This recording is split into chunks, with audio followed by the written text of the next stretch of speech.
I never thought a birthday could hurt like this. Not the kind of hurt that comes from a broken bone or a scraped knee, but the kind that burrows deep into your chest and makes your own heart feel like a stranger. I remember the first moment I noticed it. The way she looked at him. Not just a glance. It was a look that lingered, sharp and sly, as if she were sharing some private joke with the air between them. And the worst part, I was supposed to be the one she shared jokes with, the one she looked at that way. It was my 38th birthday. I had taken the day off work, thinking we could have a quiet celebration at home. Just us. Maybe a simple breakfast, candles on a small cake, and a night where we talked and laughed like we used to. I imagined her eyes lighting up when I handed her the bouquet of lilies she liked. Imagined the warmth of her hand brushing mine when I kissed her cheek. But reality hit like a cold slap in the face the second I walked into the cafe she insisted we meet at for brunch. She was sitting across from a man I barely knew, someone from her yoga class, she later said, and the casual ease between them made my stomach twist.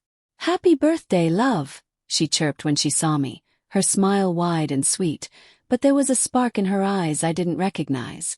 "Thanks," I said, forcing a smile, sliding into the chair across from her. My hand itched to reach for hers, but she didn't offer it. Instead, she leaned forward, laughing at something he said. Her head tilting in a way I had once adored but now made my chest ache. I remember the way she touched him. Not casually, not accidentally, but with an intimacy that made my bones feel hollow. A hand on his arm.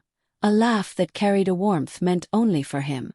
I swallowed hard, trying to focus on the pancakes in front of me, but my appetite vanished. I could barely eat a bite.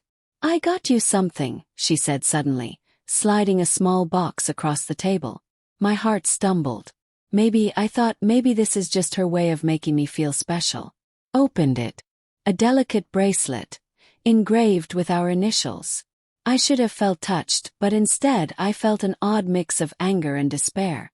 Because she gave me this token while her eyes kept darting toward him. The man who was not me. The man who had stolen pieces of her attention I had assumed were mine forever.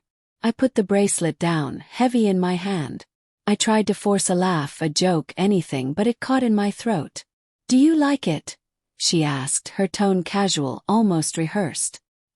It's nice," I muttered, voice tight. And then she laughed again, leaning toward him to whisper something, her hand brushing his, and that's when the dam broke inside me. The day I thought would be filled with love and warmth became a mirror showing me how little I mattered to the woman I had trusted with my heart. We left the cafe soon after, and the car ride home was silent except for her occasional humming along to the radio. I tried to speak, tried to ask her about the way she had been acting, but every word caught somewhere between my anger and the raw ache of betrayal. Later at home I confronted her. I had rehearsed what I'd say 100 times on the drive home, imagined her defense, her tears, even her excuses. But when the words came out, they were nothing like what I had imagined. "Who was he?" I asked, voice low, almost strangled. She froze, her smile faltering, and for the first time that day, her eyes met mine fully. There was guilt there, yes, but also a stubbornness I had never seen before. "It's nothing," she said, brushing my question aside with a wave of her hand. "You're overthinking." Overthinking. I laughed bitterly. "You were laughing at his jokes like I was invisible. You put your hand on his arm. You flirted with him while I tried to celebrate my birthday with you."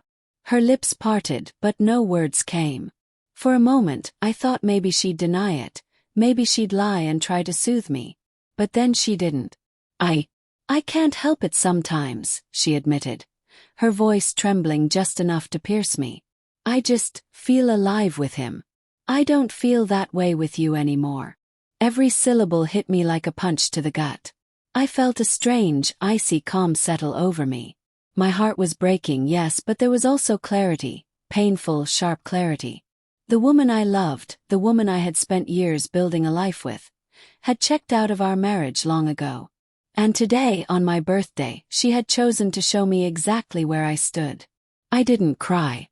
Not yet. I didn't yell. Not yet. I simply got up and walked to the bedroom, taking a deep breath as my hands shook.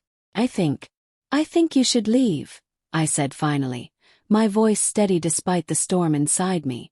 "What?" she asked, confusion flickering across her face. "You heard me," I said. "Leave.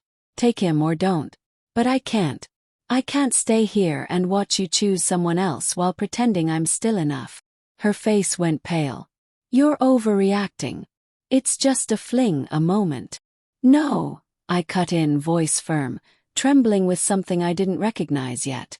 "It's not a moment. You've been living this life of quiet betrayal for months. See it now. I just needed to see it openly, and you've done that. So I'm giving you the gift of goodbye." She stared at me, shock slowly turning into fury. "Goodbye. You can't just." "I can," I said, holding her gaze. "And I am. I've loved you longer than I should have, given more than you deserved. But this is my birthday, my life, my heart. And I'm done letting you play with them." I packed a small bag, my hands trembling but determined. Every article of clothing I folded, every item I set aside, was a symbol of reclaiming myself, of reclaiming the dignity I had lost by staying in a marriage where love had become a formality. She didn't follow. She didn't beg. She didn't apologize.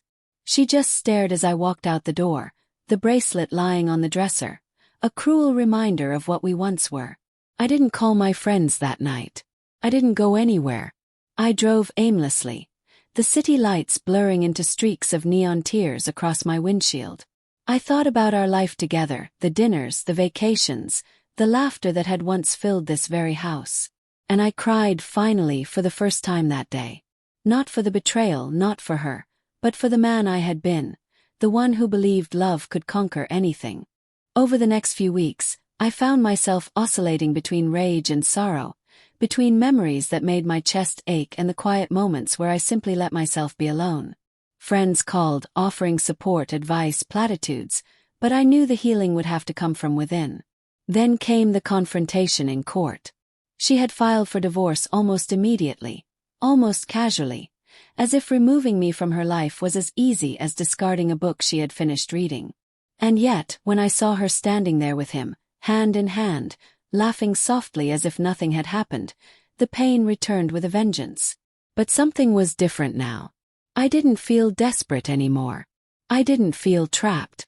Felt free. Free to grieve, free to rebuild, free to reclaim myself from a life that had slowly turned toxic under the guise of love.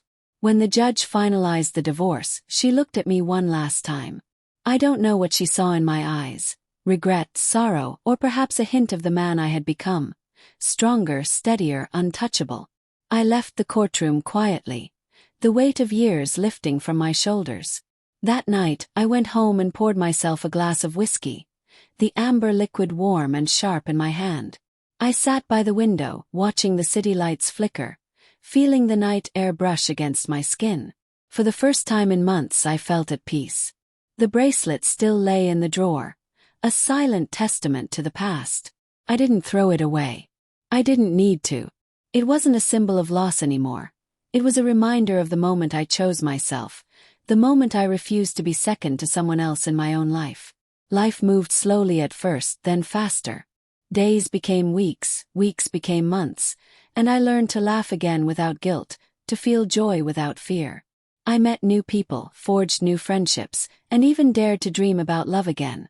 Not the reckless, blind love I had given her, but a careful, deliberate love that respected myself as much as it respected another. And though the memory of her flirtation, the cold, deliberate betrayal, still lingered, it no longer controlled me. I had given her the gift of goodbye, and in return, I had given myself the gift of freedom. I realized then that birthdays weren't just about cakes and candles. They were about reflection, about understanding who you are and who you want to be. And that year, my birthday taught me the most important lesson of all. Some gifts, the hardest ones to give, are the ones you give yourself. Because sometimes the greatest act of love isn't holding on, it's letting go.